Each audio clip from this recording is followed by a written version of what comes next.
Hey there, welcome back to the Read With Me series, picking back up with Genesis chapter 40 here. Sometime later, the cupbearer and the baker of the king of Egypt offended their master, the king of Egypt.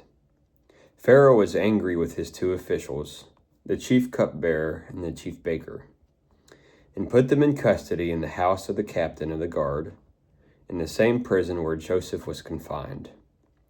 The captain of the guard assigned them to Joseph, and he attended them. After they had been in custody for some time, each of the two men, the cupbearer and the baker of the king of Egypt, who were being held in prison, had a dream the same night, and each dream had a meaning of its own.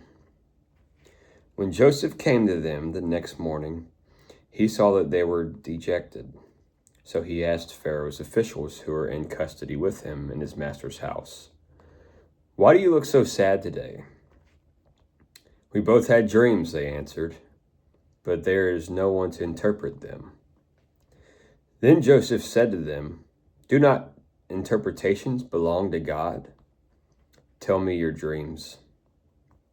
So the chief cupbearer told Joseph his dream. He said to him, "In my dream I saw a vine in front of me, and on the vine were 3 branches. As soon as it budded, it blossomed, and its clusters ripened into grapes. Pharaoh's cup was in my hand, and I took the grapes, squeezed them into Pharaoh's cup, and put the cup in his hand." "This is what it means," Joseph said to him. "The 3 branches are 3 days. Within 3 days, Pharaoh will lift up your head and restore you to your position, and you will put Pharaoh's cup in his hand, just as you used to when you were his cupbearer. But when all goes well with you, remember me and show me kindness. Mention me to Pharaoh and get me out of this prison. I was forcibly carried off from the land of the Hebrews, and even here I have done nothing to deserve being put in a dungeon." When the chief baker saw that Joseph had given a favorable interpretation, he said to Joseph, "I too had a dream. On my head there were 3 baskets of bread. In the top basket were all kinds of baked goods for Pharaoh, but the birds were eating them out of the basket on my head." "This is what it means," Joseph said. 3 baskets are 3 days. Within 3 days, Pharaoh will lift off your head and impale your body on a pole, and the birds will eat away your flesh." Now the 3rd day was Pharaoh's birthday, and he gave a feast for all of his officials. He lifted up the heads of the chief cupbearer and the chief baker in the presence of his officials. He restored the chief cupbearer to his position, so that he once again put the cup into Pharaoh's hand. But he impaled the chief baker, just as Joseph had said to them in his interpretation. The chief cupbearer, however, did not remember Joseph. He forgot him. Chapter 41. When 2 full years had passed, Pharaoh had a dream.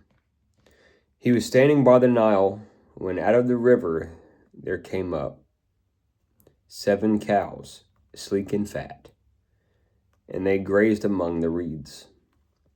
After them 7 other cows, ugly and gaunt, came up out of the Nile and stood beside those on the river bank. And the cows that were ugly and gaunt ate up the 7 sleek, fat cows. Then Pharaoh woke up. He fell asleep again and had a second dream. 7 heads of grain, healthy and good, were growing on a single stalk. After them 7 other heads of grain sprouted, thin and scorched by the east wind. The thin heads of grain swallowed up the 7 healthy, full heads. Then Pharaoh woke up. It had been a dream. In the morning his mind was troubled, so he sent for all the magicians and wise men of Egypt.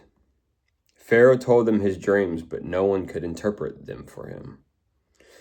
Then the chief cupbearer said to Pharaoh, "Today I am reminded of my shortcomings." Pharaoh was once angry with his servants, and he imprisoned me and the chief baker in the house of the captain of the guard. Each of us had a dream the same night, and each dream had a meaning of its own. Now a young Hebrew was there with us, a servant of the captain of the guard. We told him our dreams, and he interpreted them for us, giving each man the interpretation of his dream. And things turned out exactly as he interpreted them to us. I was restored to my position, and the other man was impaled. So Pharaoh sent for Joseph, and he was quickly brought from the dungeon. When he had shaved and changed his clothes, he came before Pharaoh.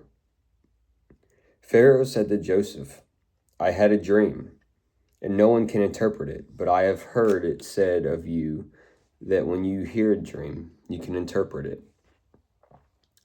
"I cannot do it," Joseph replied to Pharaoh, "but God will give Pharaoh the answer he desires."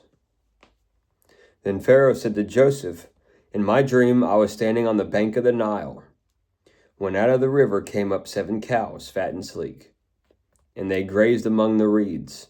After them, 7 other cows came up, scrawny and very ugly and lean. I had never seen such ugly cows in all the land of Egypt. The lean, ugly cows ate up the 7 fat cows that came up first. But even after they ate them, no one could tell that they had done so. They looked just as ugly as before." Then I woke up. In my dream, I saw 7 heads of grain, full and good, growing on a single stalk. After them, 7 other heads sprouted, withered and thin and scorched up by the wind. The thin heads of grain swallowed up the 7 good heads, and I told this to the magicians, but none of them could explain it to me. Then Joseph said to Pharaoh, "The dreams of Pharaoh are one and the same. God has revealed to Pharaoh what he is about to do. The 7 good cows are 7 years, and 7 good heads of grain are 7 years. It is one and the same dream. The 7 lean and ugly cows that came up afterward are 7 years, and so are the 7 worthless heads of grain scorched by the east wind. There are 7 years of famine. It is just as I said to Pharaoh. God has shown Pharaoh what he is about to do. 7 years of great abundance are coming throughout the land of Egypt, but 7 years of famine will follow them. Then all the abundance in Egypt will be forgotten, and the famine will ravage the land. The abundance in the land will not be remembered because the famine that follows it will be so severe. The reason the dream was given to Pharaoh in 2 forms is that the matter has been firmly decided by God, and God will do it soon. And now let Pharaoh look for a discerning and wise man and put him in charge of the land of Egypt.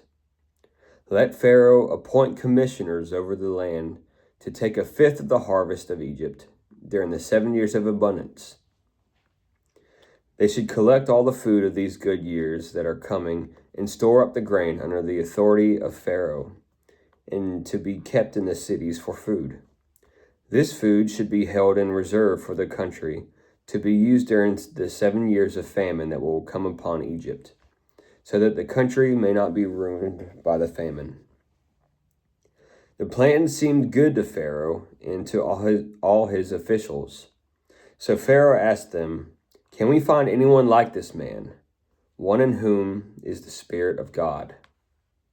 Then Pharaoh said to Joseph, "Since God has made all this known to you, there is no one so discerning and wise as you.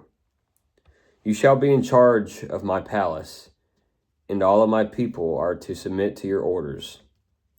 Only with respect to the throne will I be greater than you." So Pharaoh said to Joseph, "I hereby put you in charge of the whole land of Egypt."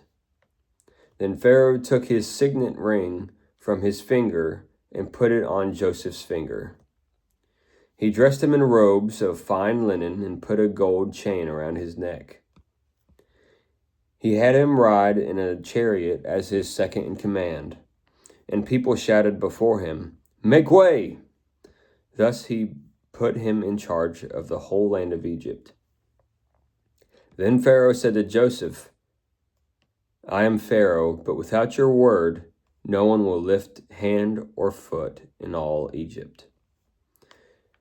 Pharaoh gave Joseph the name Zaphenath-Paneah and gave him Asenath, daughter of Potipharah, priest of On, to be his wife.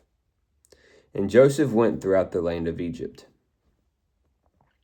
Joseph was 30 years old when he entered the service of Pharaoh, king of Egypt. And Joseph went out from Pharaoh's presence and traveled throughout Egypt. During the 7 years of abundance, the land produced plentifully. Joseph collected all the food produced in those 7 years of abundance in Egypt and stored it in the cities. In each city he put the food grown in the fields surrounding it.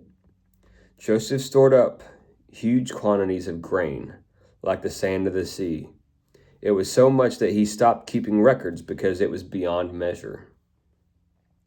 Before the years of famine came, 2 sons were born to Joseph by Asenath, daughter of Potipharah, priest of On. Joseph named his firstborn Manasseh and said, "It is because God has made me forget all my trouble and all my father's household." The second son he named Ephraim and said, "It is because God has made me fruitful in the land of my suffering." The 7 years of abundance in Egypt came to an end, and the 7 years of famine began, just as Joseph had said. There was famine in all the other lands, but in the whole land of Egypt there was food. When all Egypt began to feel the famine, the people cried to Pharaoh for food. Then Pharaoh told all the Egyptians, "Go to Joseph and do what he tells you." When the famine had spread over the whole country, Joseph opened all the storehouses and sold grain to the Egyptians, for the famine was severe throughout Egypt. And all the world came to Egypt to buy grain from Joseph, because the famine was severe everywhere. All right, that's the end of chapter 41. Getting into the thick of it with the story with Joseph. If you ever watched VeggieTales growing up, the Ballad of Little Joe is playing out in front of us. So it's cool to see that story in its actual form. But anyway, I'll see you in the next one. We'll pick up with chapter 42. I appreciate you for watching. I'll see you in the next one.